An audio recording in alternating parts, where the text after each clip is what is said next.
अध्यक्ष महोदय, आपने मुझे कृषि विपणन एवं कृषि विदेश व्यापार मंत्री जी से प्रश्न पूछने का अवसर दिया। अध्यक्ष जी, मैं मंत्री जी से ये पूछना चाहती हूँ कि आदरणीय मंत्री जी, क्या आपके संज्ञान में है कि आपके नाक के नीचे आपके विभाग में करप्शन जो है वो सर तक पहुँच चुका है?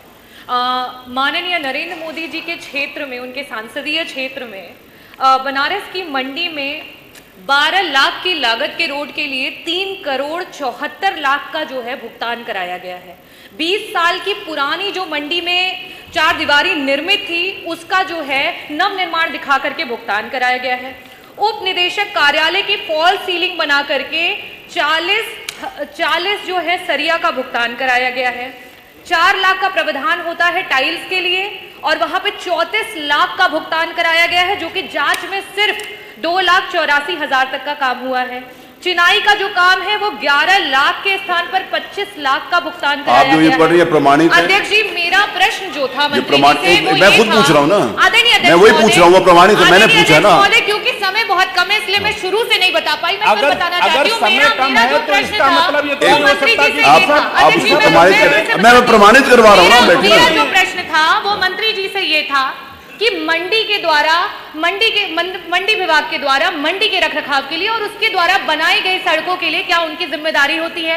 जवाब में आया हाँ, और साथ ही ये आया कि हम प्रति 5 वर्षों में उसका जो भी रहता है उसकी मरम्मत का कार्य, सारी चीजों की जिम्मेदारी हमारी होती है। मेरा प्रश्न डायरेक्ट मंत्री जी आपसे ये है कि अगर ये आपके विभाग की जिम्मेदारी है तो इतना बड़ा करप्शन क्यों है? इसमें बार बार जांचें होने के बावजूद भी बार बार इस पे जांच हुई, उसके बाद जो है ब्लैकलिस्ट किया गया, ब्लैकलिस्ट के बाद वापस से उन्हीं लोगों को काम दिया गया। इसकी पूरी जांच की समिति के पेपर्स है, मैं टेबल करना चाहूंगी। अध्यक्ष जी, मेरा पहला प्रश्न ये है, जो आपके विभाग की जिम्मेदारी है, जो आपका काम है, उस काम में इतना बड़ा करप्शन है, अभी तक उस पर एक्शन क्यों नहीं लिया गया? दूसरा मेरा प्रश्न मंत्री जी आपसे ये है कि आपके विभाग में एक नया कर लागू कर दिया गया है। जो गरीब व्यापारी हैं, जो नींबू, अदरक, लहसुन, प्याज का व्यापार करते हैं, उनको एक नया कर देना पड़ता है।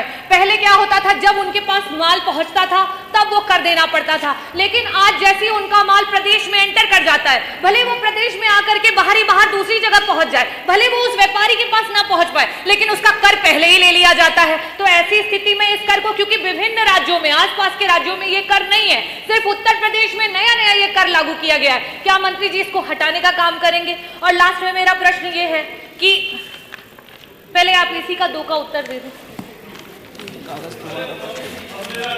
संभव उत्तर माननीय अध्यक्ष जी, संभव है रागिनी जी सदन में बढ़िया काम करती है, लेकिन सरकार सदन में भी बढ़िया काम करती है और मछली शहर में भी बढ़िया काम करती है।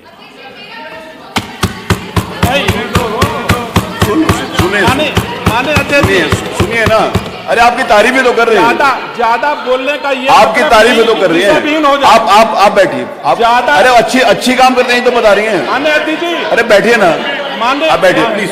माननीय अध्यक्ष, आप बैठो, प्लीज बैठो, ये बात ठीक आप नहीं प्लीज है। बैठिए। माननीय अध्यक्ष जी, ठीक नहीं है। ज्यादा बोलने का मतलब ये नहीं कि दिशाहीन कर दिया। आप बताइए, आप डायरेक्ट बात प्लीज बैठिए प्लीज। अरे बात तो सुन लीजिए, अभी कहा क्या उन्होंने? अभी उन्होंने एक लाइन बोली है कि आप अच्छा काम करते हैं, इसी में आप उसके दूसरी लाइन तो बोली नहीं उन्होंने अभी। मेरा आग्रह विनम्रता पूर्वक विपक्ष से भी है और पीठ से भी है। आप बताइए। मैंने मूल प्रश्न जो है, मूल प्रश्न के भीतर ही पूरक प्रश्न पूछे जाते हैं। रागिनी जी ने मूल प्रश्न पर कुछ नहीं पूछा, थोड़ा बहुत पूछा, मैं जवाब आप जवाब आने दो ना डॉक्टर रागिनी, प्लीज जवाब आने दो। यही तो दुखद है कि ज्यादा बोलती है और ज्यादा बोलने की अपॉर्चुनिटी पे पा जाती है, इसलिए सदन को मोटा मोटा हाईजैक करने की बात कर लेती है।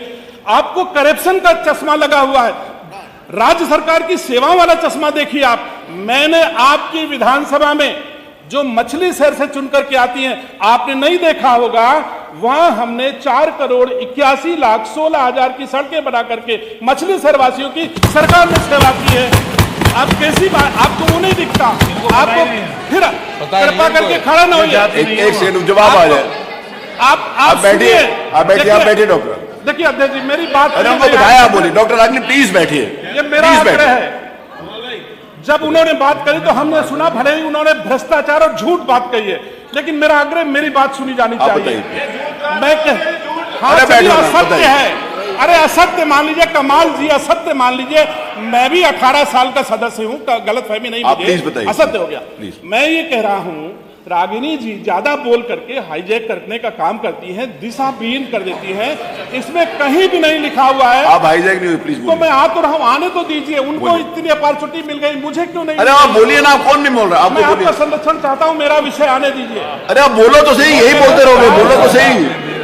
यही तो 403 सदन में 403 विधायक हैं। 403 विधायकों में मंडी परिषद सड़क बनाने का विभाग नहीं है, ना ही इस सदन के द्वारा उसको कोई बजट दिया जाता है। मंडी स्वयं कमाती है और इस सदन के माननीय सदस्यों की सेवा करती है, और इस सेवा के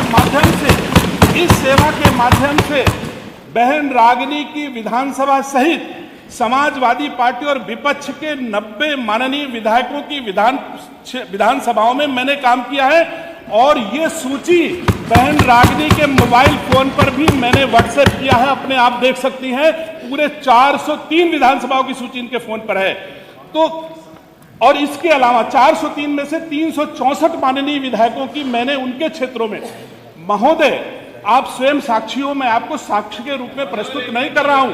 मैंने आपको स्वयं फोन करके आपकी विधानसभा क्षेत्र से काम मांगे हैं और फिर आपके क्षेत्र में मैंने काम कराए हैं, और आपके क्षेत्र के साथ साथ अगर आपने काम कराना ही नहीं है तो आप हो क्यों वहां? काम कराया तो अच्छी बात है, मेरे को क्यों गिला रहे हो भाई? बाकी सब लोगों को गिला दो।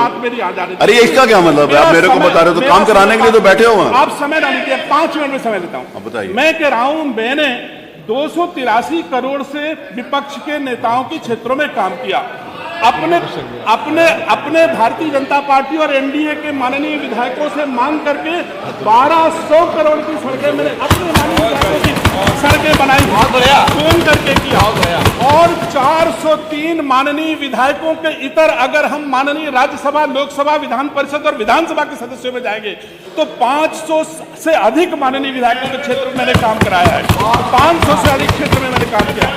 अब रही बात, पूरी बात अरे सुनो, अगर रही बात मरम्मत की, जो रागिनी जी ने कहा है, मरम्मत में हमारे स्वामित्व में 21,540 किलोमीटर सड़कें हैं, जिसमें हमने सर्वे कराया तो मुझे 5,000 किलोमीटर सड़कें मरम्मत योग्य जिनकी अधिवर्षता आयु पूर्ण हो चुकी पाई गई, जिनको मैंने 2 फेजेस में बांटे हैं।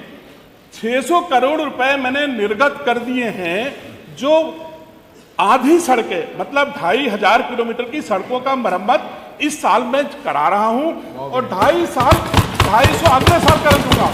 अगले वर्ष के बाद उत्तर प्रदेश के स्वामित्व की कोई भी सड़क मरम्मत योग्य शेष नहीं रहेगी, ये मैं सदन को कह रहा हूं। मान आपका पूरा कुछ आ गया, इस प्रकार आ गया, बैठिए।